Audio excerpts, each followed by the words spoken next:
गांव के कई सारे लोग एक जगह इकट्ठा हो रखे हैं और खूब जोर जोर से चीख चिल्लाकर विद्रोह फैला रहे हैं। सामने एक रेस्टोरेंट है जिसमें कई सारे शीशे लगे हुए हैं। अरे तोड़ मारो इसका पूरा ये होटल। हाँ, अरे तोड़ो इसका होटल।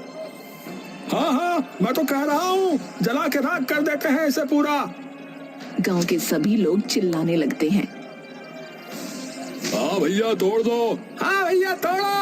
अरे बहुत होगा, तोड़ो इसका। हाँ भैया तोड़ दो इसे, जला के राख कर दो। हाँ, जब तक तोड़ेंगे नहीं तब तक छोड़ेंगे नहीं। आज तो खोपड़ियाँ फूट कर रहेगी। हाँ हाँ तोड़ दो, सही कहा, तोड़ दो। अर्जुन शहर से नया नया गांव में आता है, मन में एक जज्बा, आंखों में एक लक्ष्य लिए। शहर से नहीं, शुरुआत शून्य से करेंगे बे। अर्जुन तभी सरपंच के घर की ओर निकल जाता है। अर्जुन गांव के अंदर जा ही रहा होता है कि तभी उसकी नजर वहां के एक ढाबे पर पड़ती है जिस पर लिखा है मिट्ठू ढाबा। अर्जुन कुछ देर उस ढाबे की ओर देखता रहता है और फिर अपना बोरिया बिस्तरा ले उस ढाबे में चला जाता है। ढाबे पर खूब सारी भीड़ इकट्ठा होती है जहां उसके सामने गांव का लल्लन बैठा राजमा चावल खा रहा होता है। नमस्कार भाई साहब। लल्लन खाते खाते उसकी ओर देखता है।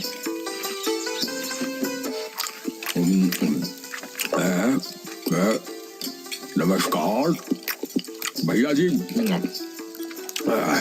माफ करना, पहचाना नहीं। कौन? जी मैं नया नया आया हूँ इस गांव में।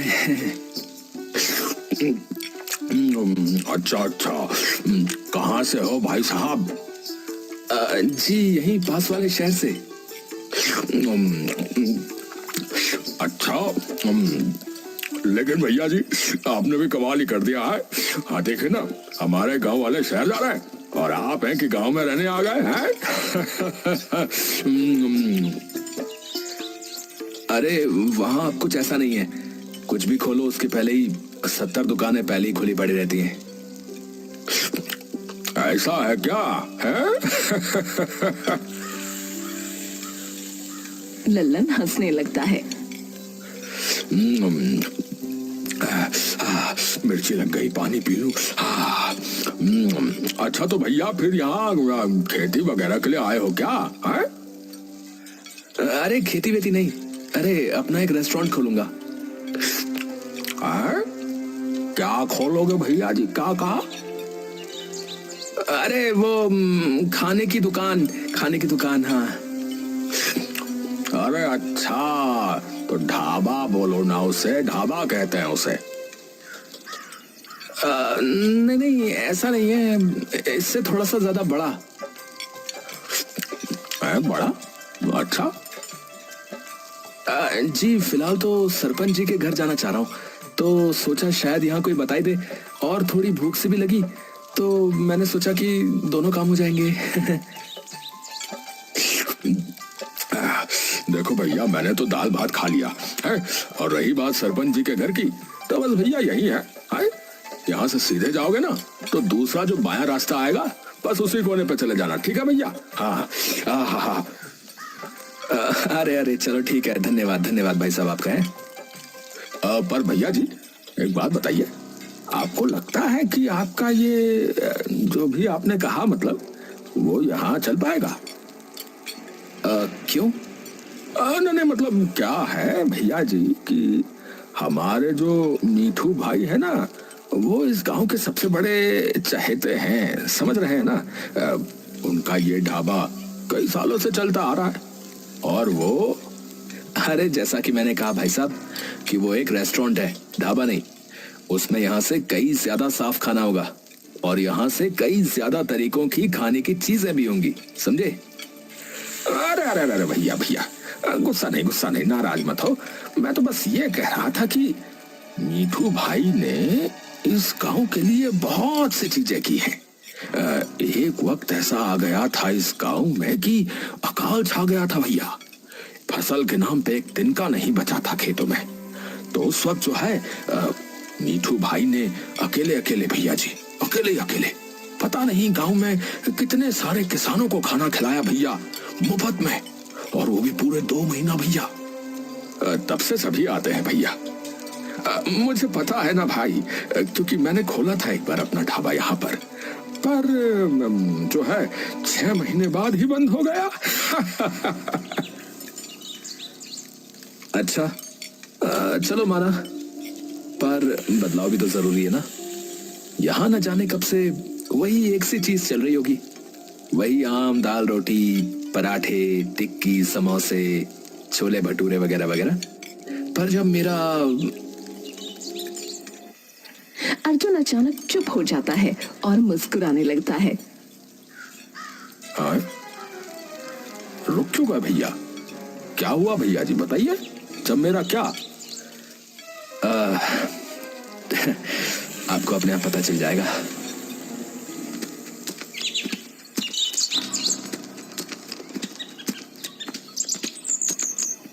वो बाहर से जब झांकता है तो उसे कोई भी नजर नहीं आता।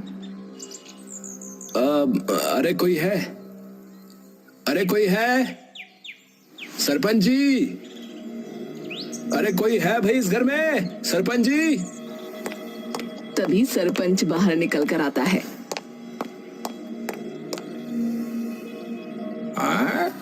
अरे कौन आ गया, कौन है? अरे सरपंच जी, अरे इधर इधर, नमस्ते नमस्ते। हाँ भाई, बताओ क्या बात हो गई, क्या समस्या है? परंतु समस्या बताने से पहले ये बताओ कि तुम हो कौन? अरे मैं अर्जुन, अर्जुन हूँ सरपंच जी। मैं मांगेलाल जी का लड़का, पहचाना? मांगेलाल का लड़का? अरे ओहो, अरे बेटा, अरे अरे अरे अरे बेटा तू तो अंदर आना यार है। अरे मेरे इतने अच्छे मित्र का बेटा आया है, और बताओ इतनी देर से तुझे बाहर खड़ा करके रखा है? अंदर आओ, अंदर आओ। अरे अरे अरे इसमें तो कोई नहीं। प्रणाम सरपंच जी। अरे जीते रह बेटा, जीते रह, आजा आजा। सरपंच और अर्जुन आकर अंदर बैठ जाते हैं।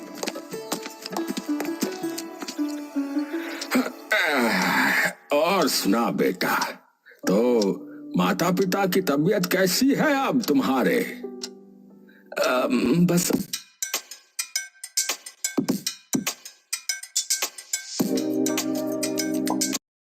अब ठीक है सरपंच जी, आप बताइए। हाँ, बस चल रही है बेटा मेरी तो। और तू बता कैसे आना हुआ? बस सरपंच जी, पिताजी की जमीन के ही कागजात चाहिए थे, इसीलिए। अच्छा अच्छा, पर एकदम से ऐसा क्या हो गया बेटा? है बेचने की सोच ली क्या मांगे ने? अरे नहीं, मैं ही बस वहां अपना एक काम शुरू करने की सोच रहा हूँ, तो उसके लिए चाहिए थे।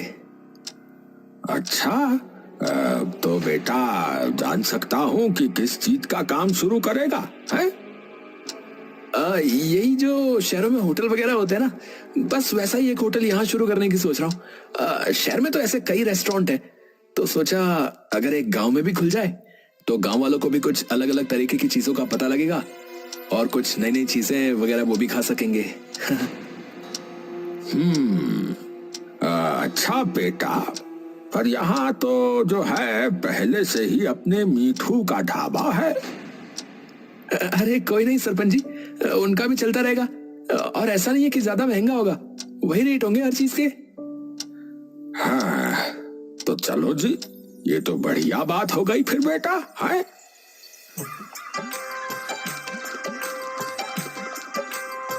थोड़े दिनों बाद अर्जुन के होटल का काम शुरू हो जाता है। गांव में सभी उत्सुक हो जाते हैं कि गांव में ये अचानक इतना बड़ा किसका घर बनना शुरू हो गया है।